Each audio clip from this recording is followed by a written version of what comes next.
Ever wonder how a show can go from being a legendary Broadway disaster to a Tony Award-winning hit? Um, the story of Stephen Sondheim's is exactly that. It premiered in 1981, closing after just 16 performances, a painful end to a collaboration between Sondheim and director Harold Prince. For decades, attempts to revive it met with limited success, uh, but things began to change in 2012 with a critically acclaimed London revival, directed by Maria Friedman, who had never directed a musical before. And then in 2023, Friedman brought the show to Broadway for the first time since that initial disastrous run. The result, a certified hit, earning a Tony for Best Revival and accolades for stars Jonathan Groff and Daniel Radcliffe.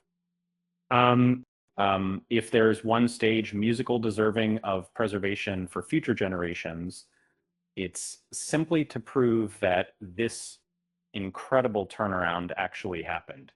Like the filmed versions of, or this film is a live recording of the Broadway show captured at the Hudson Theater in June 2024.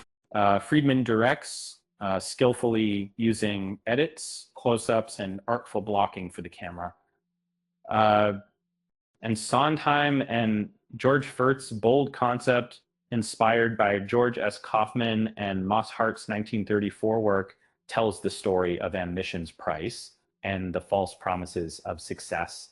The story unfolds in reverse, beginning in 1976 with the fractured friendship of composer Franklin, lyricist Charlie, and critic Mary Flynn. It ends with their optimistic 1957 meeting. Early productions cast actors in their teens or 20s, creating believability issues. Friedman's cast is appropriately aged and spectacular. Jonathan Groff shines as Franklin, portraying hurt and regret, even in the glamorous 1976 Bel Air scene. We quickly understand how far he's fallen from his youthful dreams. Even Mary Flynn, now bitter alcoholic, acknowledges his decline. The show then rewinds decade by decade, revealing how Franklin's integrity was eroded by ambition. Sometimes reverse storytelling creates unique layers. Reprises often precede the complete song, altering its meaning. This film is a revelation for Daniel Radcliffe. He's reinvented himself as a compelling actor, making smart choices. Radcliffe's Charlie is wiry and anxious, visibly struggling as his artistry and friendship with Franklin are sacrificed. The show-stopping number, Franklin Shepherd Inc., showcases his meltdown during a TV interview, excoriating Franklin for selling out. Radcliffe's voice, rhythm, and physicality are spot on, and it's not spot on their standard base. While Groff and Radcliffe earned Tony Awards, Lindsay Mendez's essential contribution as Mary Flynn shouldn't be overlooked. She delivers the show's most venomous lines, portraying a tragic figure not responsible for her misfortunes. Uh, Friedman's close-ups reveal her open wound, a lifelong love for a man who's become ambitious, philandering, and mercenary. The entire cast is superb. including Crystal Joy Brown and Katie Rose Clark.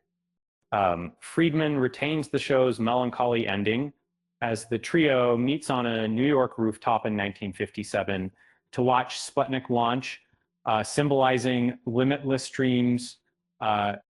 Sondheim tragically didn't live to see this triumphant reclamation of his most troubled work, featuring beautifully interwoven emotional lines and some of his finest songs. And if you thought this was a complete turnaround, uh, wait for it. In about 15 years, Richard Linklater's version of will be released. Uh, Filmed over 20 years with Paul Mescal, Beanie Feldstein, and Ben Platt. It mirrors the show's decades-spanning story. Now, that's ambition even Franklin and Charlie would admire. With that said, thanks for watching, and until next time, Idiots Internal News.